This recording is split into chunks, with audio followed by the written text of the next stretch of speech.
성령으로 기도하면 천사가 흑암이 천국은 세계는 아멘.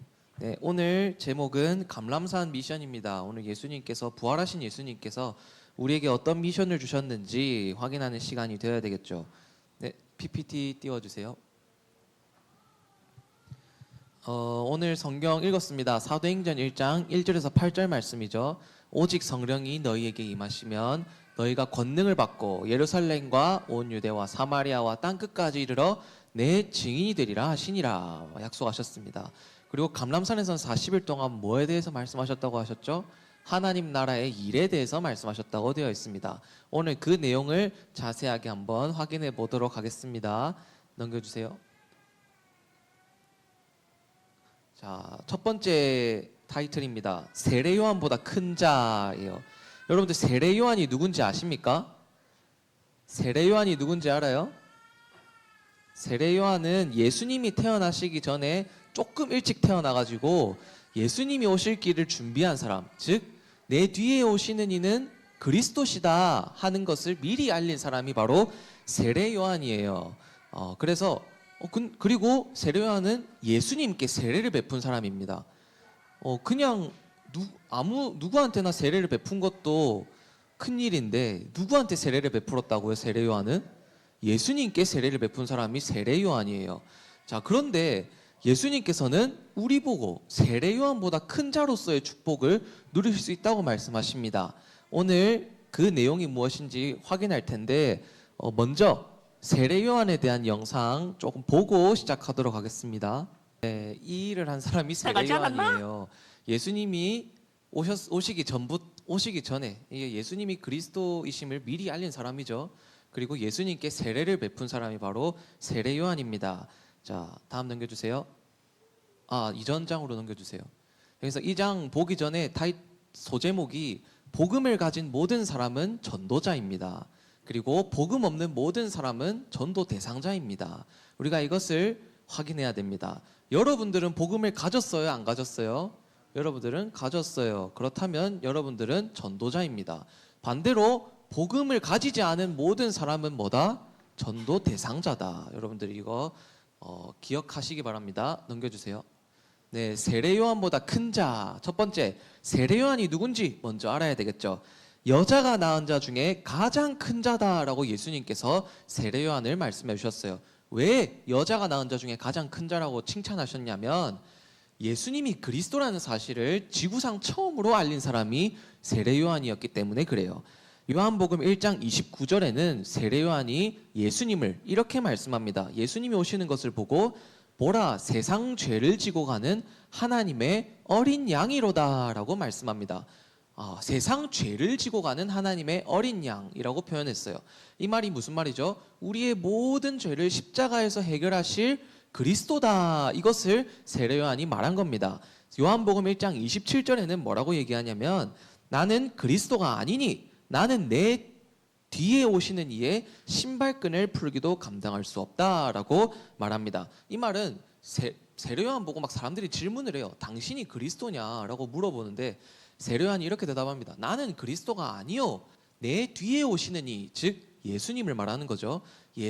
나는 예수님의 신발끈 풀기도 감당할 수 없다. 즉 그만큼 그리스도께서 높으신 분이다. 하나님이시다. 그것을 이야기하는 거죠.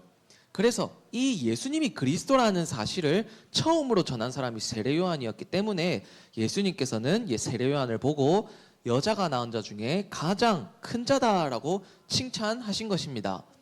넘겨주세요. 네, 두 번째입니다. 자, 그렇다면 예수님은 우리 보고 세례 요한보다 큰 자라고 말씀해 주셨어요. 요한복음 11장 11절에 나오는 말씀이죠. 예수님께서 세례 요한을 여자가 낳은 자 중에 가장 큰 자가 세례 요한이다 라고 말씀하시고 그 다음에 곧바로 뭐라고 말씀하시냐면 그러나 천국에서는 극히 작은 자라도 그보다 크니라 라고 말씀하셨습니다.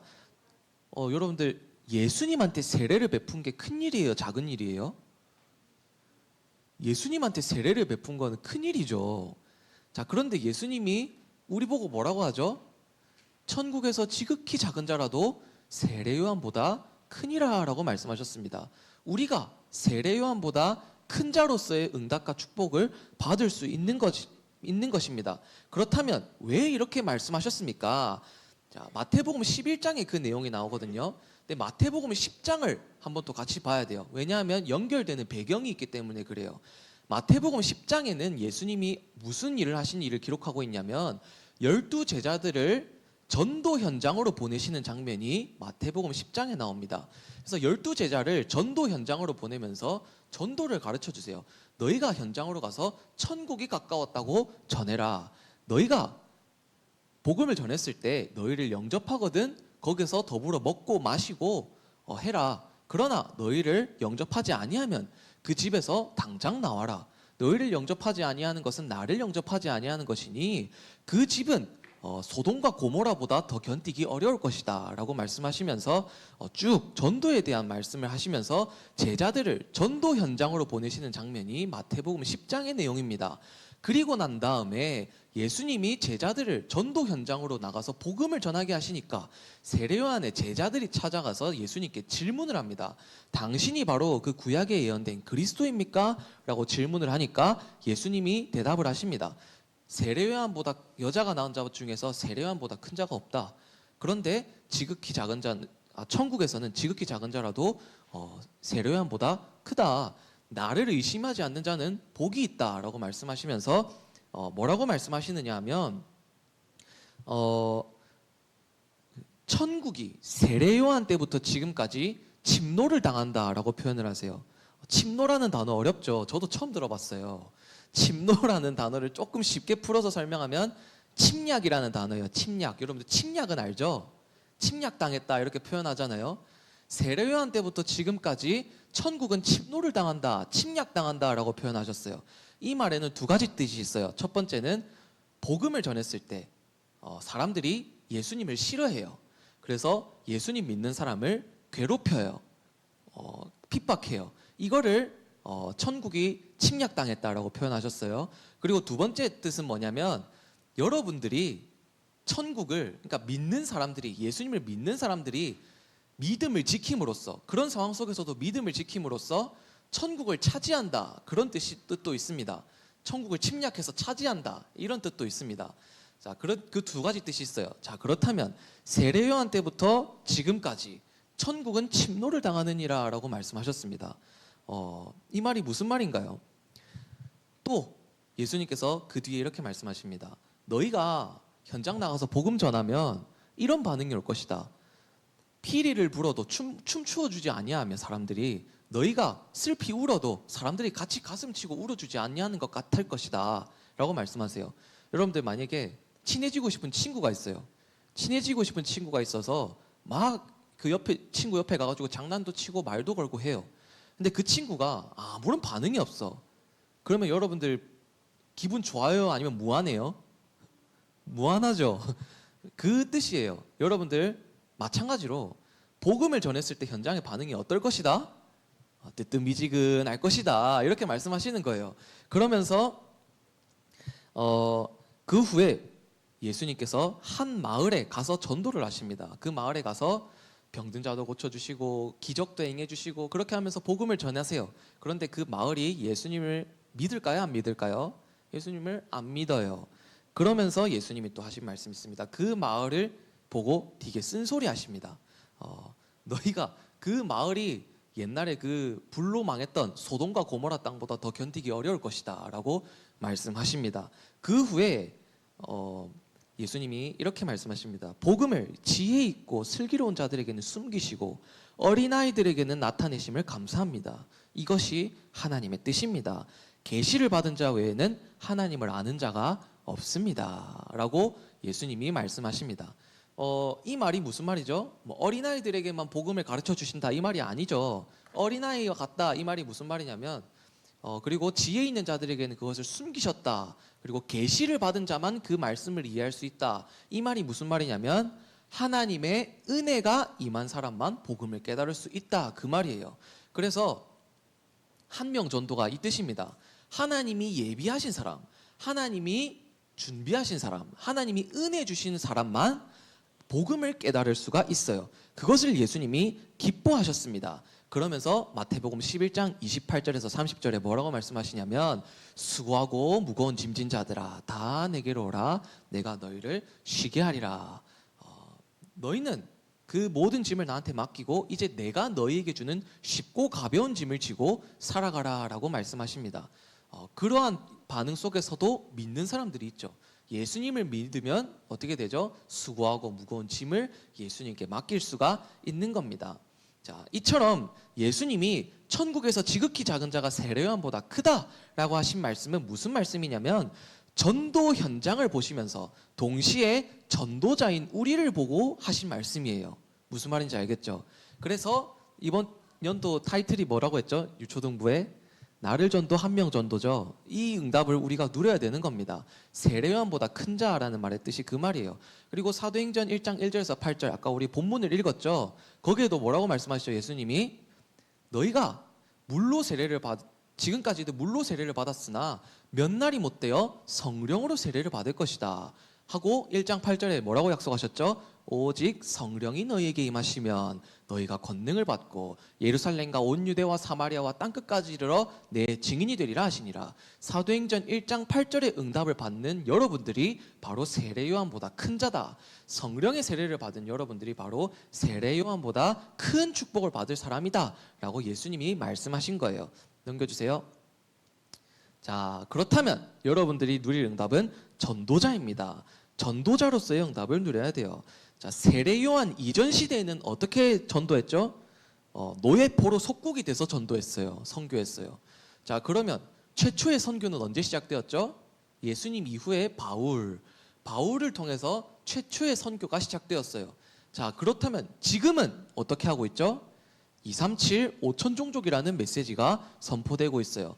자, 여러분들 성령의 능력 받아서 237 5천 종족의 복음을 전하는 전도자로 쓰임 받는다면 여러분들이 세례 요한보다 큰 자로서의 축복을 누리는 자인 것입니다. 그래서 여러분들은 절대 망대를 내 안에 세워야 돼요. 삶 집중하시기 바랍니다. 내 안에 절대 망대를 세우시기 바랍니다. 그리고 절대 여정을 걸어가시기 바랍니다. 여러분들이 가는 모든 길에는 어려움도 있고 갈등도 있고 힘든 일도 있고 위기도 있어요. 그리고 좋은 일도 있고 응답도 있어요. 그런데 그 모든 것이 뭐냐? 성공도 아니고 실패도 아니라 세계복음화의 과정이라는 것을 여러분들이 굳게 붙잡아야 합니다. 그리고 절대 이정표를 세워야 합니다. 여러분들은 렘넌트입니다. 237 5천 종족의 복음의 깃발을 꽂는 전도자로서의 삶을 살아가야 합니다. 넘겨주세요. 자, 그렇다면 감람산 미션이 무엇인지 지금 또 한번 확인을 해봐야 되겠죠. 넘겨주세요. 첫 번째입니다. 사도행전 1장 1절 데오빌로여 내가 먼저 쓴 글에는 무릇 예수께서 행하시며 가르치시기를 시작하신부터. 사도행전은 데오빌로에게 누가가 쓴 편지예요. 누가가 데오빌로에게 먼저 쓴 글, 그거는 누가복음을 이야기합니다. 누가복음이 뭘 쓴 책이라고요? 예수께서 행하시며 가르치시기를 시작하신부터 이거를 기록한 책이에요. 예수님이 그리스도이심을 말하는 책이 바로 누가복음 성경입니다. 자, 사도행전 1장 1절이 그렇다면 무슨 뜻이죠? 예수가 그리스도다. 이게 먼저 여러분들에게 답이 되어야 하는 거예요. 복음을 먼저 정확하게 깨달아야 돼요. 여러분들 복음이 안 깨달아지고 복음으로 답이 안 나는데 어떻게 전도합니까? 전도한다고 한들 위장으로 연기로 전도한다고 한들 그거 얼마나 가겠습니까? 행복합니까 그게? 아니죠. 그래서 먼저 나를 전도해야 됩니다. 나 자신을 전도하시기 바랍니다. 여러분들 구원의 가치를 회복해야 돼요. 이게 나를 전도하는 겁니다. 구원, 내가 받은 구원의 가치를 회복해야 돼요. 여러분들 받은 구원이 그 무엇과도 바꿀 수 없는 최고의 가치임이 깨달아져야 합니다. 자, 이 세상은 수고하고 무거운 짐을 지고 살아가고 있어요. 이거는 진짜 무거운 짐을 말하는 게 아니라 마음과 생각의 걱정, 염려, 수고하고 무거운 짐을 말하는 것이죠. 사람들은 그렇게 살아갑니다. 돈이 많다고 행복한 게 아니에요. 건강하다고 행복한 것도 아닙니다. 자, 돈이 많으면 많은 대로 불행해요. 그리고 건강하면 건강한 대로 불행합니다. 여러분들 정신이 이상한 사람이 몸이 너무 멀쩡해가지고 여기저기 돌아다니면서 사고 치고 다니는 게 좋은 겁니까? 아니에요. 건강하다고 다 좋은 것도 아닙니다.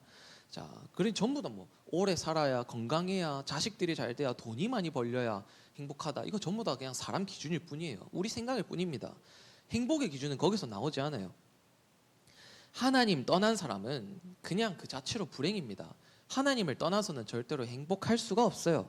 하나님 떠난 사람은 누구 자녀죠? 마귀 자녀예요. 그래서 행복할 수가 없는 거예요. 자, 그런데 예수님이 주시는 쉼을 우리는 얻었죠. 예수님이 그리스도의 쉼을 믿으면 하나님의 자녀가 됩니다. 구원을 받아요. 여기서 진정한 쉼이 나오는 겁니다. 수고하고 무거운 짐을 우리가 덜어놓고 살 수가 있어요. 하나님의 자녀가 되었다는 것이 최고의 축복이자 기적입니다. 이제 여러분들은 모든 수고하고 무거운 짐을 예수님께 다 맡길 수 있습니다. 하나님이 주시는 쉼을 얻을 수가 있는 것입니다. 하나님 자녀가 되면 문제, 어려움, 위기, 갈등이 없다는 말이 아니에요. 그거 있어도 상관없어요. 있어도 행복한 사람이 될 수 있습니다. 그 속에서 하나님의 계획을 찾을 수가 있습니다. 여러분들이 이 엄청난 축복을 어떻게 받았나요? 하나님의 자녀가 어떻게 되었나요? 여러분들이 착해서 되었나요? 여러분들이 노력해서 하나님 자녀가 되었나요? 아닙니다. 하나님은 우리와 의논하지도 않으시고 자기의 기쁘신 뜻대로 예수 그리스도를 이 땅에 보내사 십자가에 죽기까지 복종하게 하셨고, 우리는 그 이름을 믿기만 하면 하나님의 자녀가 되게 하셨는데 그 믿음조차도 하나님의 은혜로 주어진 것이에요. 그래서 우리는 하나님의 자녀가 된 거예요. 이 모든 것이 그냥 하나님의 은혜예요. 여러분들이 하나님의 자녀가 된 게 최고의 축복입니다. 하나님보다 센 사람 없어요. 하나님의 일을 막을 사람이 없습니다. 그 하나님이 여러분들의 아버지가 되시고 하나님이 여러분들을 사랑하십니다. 하나님이 여러분들 보고 수고하고 무거운 짐을 다 나한테 줘. 그러면 내가 너에게 쉼을 줄게 라고 말씀하신 것입니다. 자, 그렇다면 예수님이 주시는 쉽고 가벼운 짐을 우리가 지고 살아가야 되는데 그 짐이 뭡니까? 복음 누리면 돼요. 그냥 이건 쉽고 가벼운 짐이에요. 여러분들이 받은 그 구원의 축복을 그냥 누리세요. 복음 누리는 기도 3집중으로 시작하시기 바랍니다. 그래서 하나님으로 행복하고 평안하고 힘을 얻는 렘넌트들이 되어야 돼요. 여러분들에게 걱정거리 있습니까? 고민거리 있습니까? 염려거리 있습니까? 걱정, 고민, 염려, 불신앙하지 마시고 기도하시기 바랍니다. 예수님께 다 기도로 맡기세요. 고민한다고 걱정한다고 그 문제 해결되는 거 아닙니다. 더 스트레스만 받을 뿐이에요. 여러분들 기도로 하나님께 다 맡기시기 바랍니다. 여러분들과 함께 하시는 예수님께 기도로 모든 것을 다 맡기시길 바랍니다. 그렇다면 하나님의 언약이 성취될 것입니다. 넘겨주세요. 자, 사도행전 1장 3절에 예수님께서 감람산에서 40일 동안 하나님 나라의 일에 대해서 말씀하십니다. 이게 세계복음화를 향한 하나님의 마지막 명령입니다. 그래서 우리 렘넌트들은 이제 절대 망대를 세워야 되겠죠. 복음을 누리는 기도로 내 안에 먼저 절대 망대를 세우고 여러분들 현장에 절대 망대를 세우는 겁니다. 그리고 절대 여정을 가시기 바랍니다. 세계복음화의 여정을 미리 보고 가는 거예요.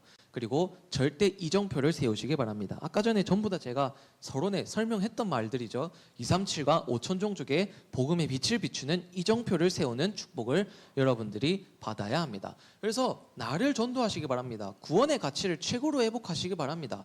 예수가 그리스도이시면 모든 문제 해결자다. 그 예수님이 나와 항상 함께 하신다. 이 답을 정말 내시기 바랍니다. 그리고 세계복음화의 미션을 가지고 나아가시기 바랍니다. 넘겨주세요. 네, 그렇다면 이제 우리가 어떻게 세계복음화할 수 있습니까? 사도행전 1장 8절에 오직 성령이 너희에게 임하시면 너희가 권능을 받고 예루살렘과 온 유대와 사마리아와 땅끝까지 이르러 내 증인이 되리라 하시니라. 여러분들이 성령 충만 받아야 합니다. 성령 충만 받아야 그 능력으로 세계복음화할 수 있는 거예요. 우리의 힘으로는 세계복음화할 수가 없습니다. 성령 충만 곧 하나님이 주시는 힘을 얻어야 합니다. 그 힘으로 우리는 237 5천종족의 복음의 증인으로 서는 것입니다. 이 축복을 누리는 여러분 렘넌트들이 바로 세례 요한보다 큰 자입니다. 예수님이 사도행전 1장에 직접 말씀하셨죠.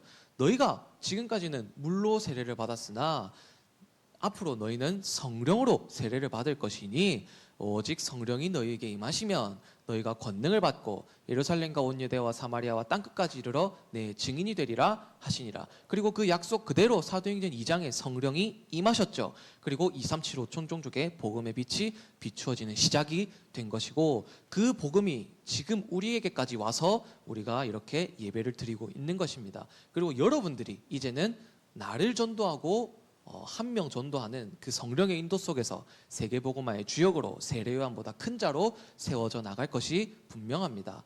다음 넘겨주세요. 요약입니다. 복음을 가진 나는 전도자입니다. 그래서 나를 전도하시길 바랍니다. 정말 성령 충만 받아야 돼요.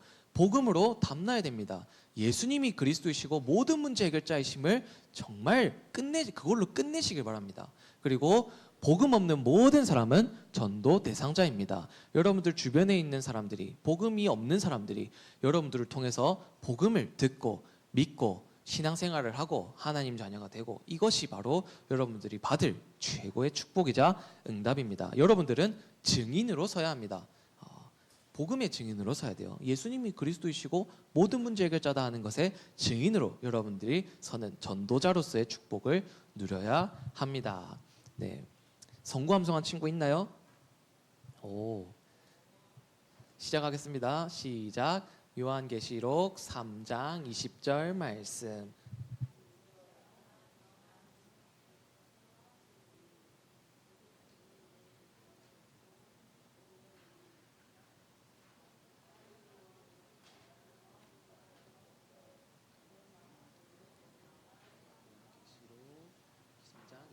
말씀.